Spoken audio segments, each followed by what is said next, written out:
Back to reality, my friends. This is what we're used to. And I'm smiling, but it's only because I don't want to cry. Today was straight up ugly. The game, the loss, the weather, the special teams, the whole damn thing. Oh, and speaking of ugly, did I mention that 4th and 1 that Kevin Stefanski tried to get cute on their end of the field? Embarrassing, shameful, terrible, and a bunch of words I can't say here on a news station, okay, even on the internet. I'm going to say it again. Kevin Stefanski must be fired. I'm going to say it again and again and again. Kevin Stefanski did not want Shedeur Sanders, didn't even want him in the 5th round. Kevin Stefanski has done everything in his power to keep Shedeur Sanders from succeeding in Cleveland as a 5th round pick against all odds. You just couldn't stand to see Shedeur tie the game. You couldn't stand to have to stand up there after the game and answer questions about what you've been doing to Shedeur, how you have been sabotaging, how you've been trying to stunt the kid's growth. There's no way anybody in the Browns locker room likes playing under Kevin Stefanski. Stefanski's terrible. Guys, look at this. The Cleveland Browns just lost 31-29 to the 111 Tennessee Titans. Let me say that again for the people in the back. 111, the Titans had won one game all season long. Cleveland was favored by 4.5 points at home, and they still found a way to choke it away in the most Browns way possible. Today's match was a masterclass in how to destroy a young quarterback's confidence. This was a veteran head coach showing the entire NFL that he'd rather lose than see his 5th round pick succeed. And the evidence is so damning, so blatant, so in your face that even the most loyal Stefanski defenders are jumping ship. Let's talk about Shedeur Sanders for a second. The kid that nobody wanted. The 5th round pick that fell in the draft because scouts are idiots and general managers overthink everything. The quarterback that Kevin Stefanski didn't even want on his roster. 23 of 42 for 64 yards and 3 touchdowns through the air. Another 29 yards and a rushing touchdown on the ground. A 97.7 passer rating against the Titans defense that actually showed up to play football. A lot of people called this the toilet bowl, by the way.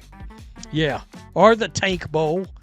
Shedeur Sanders just played by far his best game as a pro. He just threw for 364 yards and 3 touchdowns and led the Browns in rushing and scored a rushing touchdown from 7 yards. This wasn't a game manager performance. This wasn't a game where the rookie just didn't lose it for his team. Sanders balled out. He was slinging absolute dimes all over the field. Touch passes that dropped into receivers' hands like snowflakes, laser throws that split defenders, clutch completions when his team desperately needed them. The kid played like a franchise quarterback, like a 1st round pick, like the answer Cleveland has been searching for since they came back into the league. And Kevin Stefanski treated him like he was radioactive. The game started as a disaster. Opening kickoff, Titans returned it to the 15-yard line. First play from scrimmage, -4 yards. Then a sack where 2 Titans defenders came through completely unblocked and destroyed Sanders in the end zone. False start penalty. 4th and 18 from the 7-yard line. You could smell the coming before it happened. 7-0. Tennessee before Cleveland even woke up. 14-3. The Browns were getting punched in the mouth and Sanders had to play hero ball from the jump. But you know what? He did it. He kept fighting. He kept slinging. He kept making plays that had no business being made by a 5th round rookie in his 8th career start. That's a hell of a pass. That is a hell of a pass. That is real good touch. And he put it where on. Guess who decided to show up today? Jerry Jeudy. Jerry Jeudy with an accidental good game. 3 for 76, 1 touchdown. I don't give a F. He's still a Jag. As Steve Smith said.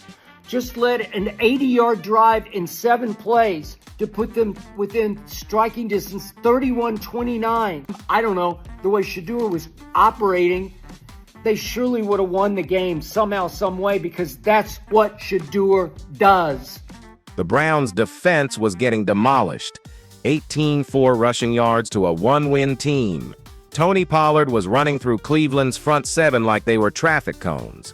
The Titans were controlling the line of scrimmage, controlling the clock, controlling the tempo, and yet Sanders kept bringing Cleveland back, kept giving them chances, kept showing everyone watching that he is different. Jerry Jeudy, who's been invisible all season, suddenly remembered he is an NFL receiver. 3 catches, 76 yards, and a touchdown, because Sanders was putting the ball exactly where it needed to be. As Steve Smith said, Harold Fannin Jr., the rookie, went for 8 catches and 114 yards. The kid was creating opportunities, and Sanders was capitalizing on every single one. And then came the 80-yard drive. 7 plays of absolute surgical precision. Sanders picked apart the Titans' secondary like he'd been studying their defense for months. Completion after completion after completion. Moving the chains, getting into the end zone. And he capped it off with a gorgeous fade route to Fannin for 7 yards and 6 points. A rainbow throw that made scouts across the league grab their phones and start texting their managers about how badly they screwed up letting this kid fall to the 5th round. 31, 2-point conversion away from tying the game and probably winning it in overtime because Sanders was cooking and the Titans looked tired and Cleveland had all the momentum in the world. Again, for the potential tying 2-point conversion, going with the Wildcat, it was a disaster. After Shedeur had shown again and again, he's the answer in the red zone for the Cleveland Browns. Kevin Stefanski did not want Shedeur Sanders, didn't even want him in the 5th round. Kevin Stefanski has done everything in his power to keep Shedeur Sanders from succeeding in Cleveland as a 5th round pick against all odds. Sanders had just thrown for 64 yards. He'd run for a touchdown earlier from 7 yards out. He'd shown he could execute in the red zone. He'd shown he could make big throws under pressure. He'd shown everything you could possibly want from your quarterback. So Kevin Stefanski pulled him off the field. Wildcat formation for a 2-point conversion with the game on the line, with your quarterback playing the best game of his young career, with the entire season hanging in the balance. Junkins took the direct snap and ran straight into a brick wall of Titans defenders. No pitch, no misdirection, no creativity whatsoever. Just a failed run that left 60,000 Browns fans sitting in stunned silence, wondering if their head coach just intentionally threw the game away. The conspiracy theories aren't even theories anymore. They're just facts at this point. Stefanski didn't want Sanders in the draft, reportedly didn't want him in the 5th round. And now he is out here making decisions that look like active sabotage, like he'd rather lose and prove he was right about Sanders not being the guy than win and admit he was wrong about the kid's talent. Shedeur just completely outplayed Cam Ward. I'm going to say it again. I said it before the draft. The Tennessee Titans should have taken Shedeur Sanders #1 overall. I like Cam Ward. I love Shedeur Sanders. He's the whole package. He's playing for a sorry football team that played a sorry football game today, and Shedeur lifted them up out of the snow and nearly pulled it off by himself. Let's compare Sanders to Cam Ward real quick. Cam Ward, the #1 overall pick, the guy who was supposed to be the generational talent, the quarterback that scouts were drooling over. 14 of 28 for 117 yards. Sanders threw for more than 3 times that yardage. Ward looked pedestrian. Sanders looked like a star. The 5th round pick absolutely embarrassed the 1st overall selection, and it wasn't even close. Tennessee's game plan was simple. Run the ball, control the clock, don't turn it over. Basic football, and it worked because Cleveland's defense played like they'd never seen a running play before. But even with the defense getting shredded, even with the Titans dominating time of possession, Sanders kept his team in it. He made throws that changed the momentum. He led drives that put points on the board. He did everything a franchise quarterback is supposed to do. And his reward, watching from the sideline as his coach ran a failed Wildcat play that cost them the game. It is maddening. It is infuriating. It is the most Cleveland Browns thing that has ever happened. And that is saying something for a franchise that has perfected the art of snatching defeat from the jaws of victory. The Cleveland Browns, when I least expected it, allowed 184 rushing yards to the 1-11 Tennessee Titans in Cleveland. 184 rush yards. You're going to lose at home if you do that, and they finally did. The message this sends is clear-cut. We don't trust our quarterback. We don't believe in our future. We'd rather lose with a gimmick play than win with our rookie. And make no mistake, Cleveland should have won this game. They were the better team. They had the better quarterback. They had every advantage except one: competent coaching. The analytics crowd will try to defend this. They'll pull out their charts and their percentages and their expected value calculations. But you know what? Football isn't played on a spreadsheet. Football is about momentum and confidence and trusting your best players in the biggest moments. Sanders was hot. Sanders was confident. Sanders was ready. And Stefanski said, "Now let's run Wildcat." The Titans defenders were literally doing Sanders' signature celebration in the end zone after they scored earlier in the game. They were mocking him, showing him disrespect, making it personal. And Sanders responded by throwing for 64 yards and giving his team every opportunity to win. That is mental toughness. That is character. That is what franchise quarterbacks do when people doubt them. But his own head coach won't even give him the same respect that the opposing team's defenders gave him.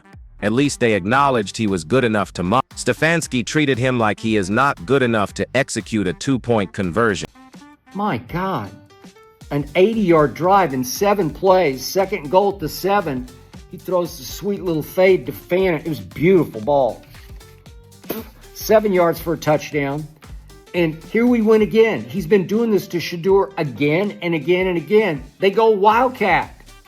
Why? You know what, Jimmy Haslam, if I'm owning the Cleveland Browns, I'm walking in there tonight and firing his ass for the injustice he has wreaked on Shedeur Sanders again and again. Jimmy Haslam needs to make a decision tonight, right now. Does he want to be a losing franchise that cycles through coaches and quarterbacks forever? Or does he want to build around the talented young quarterback who just proved he belongs? Because you can't do both. You can't keep Stefanski and develop Sanders. It is one or the other.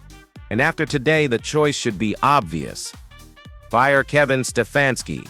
Not tomorrow. Not next week. Tonight. Walk into that locker room and tell him he is done. Tell him that what he did to Sanders today was unforgivable. Tell him that Cleveland is moving forward with their young quarterback and he is not invited to be part of that journey. Because Sanders deserves better. Browns fans deserve better. This franchise deserves better than a coach who'd rather protect his ego than win football games. The talent is there. The quarterback is there. The weapons are there. The only thing holding Cleveland back is the man calling the play. And after today, after that Wildcat disaster, after watching Sanders stand on the sideline while his team lost by the exact margin of that failed two-point conversion, there are no more excuses left. Kevin Stefanski just coached his last game for the Cleveland Browns. He just doesn't know it yet. But after what we witnessed today, after that absolute betrayal of his young quarterback, he has to be gone. There is no coming back from this. There is no spinning this into a learning experience. There is no analytics chart that justifies what happened in those final minutes. Sanders is the future. Stefanski is the past. And it is time for Cleveland to finally make the right decision and choose the future over the coach who has been actively trying to sabotage it.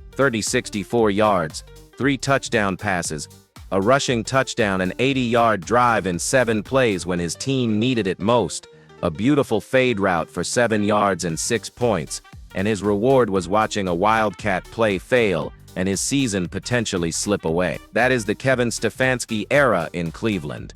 That is what this franchise has become under his leadership. And after today, after this loss, after this decision, it is time to turn the page and let Shedeur Sanders cook without someone trying to burn down the kitchen every time he steps to the stove.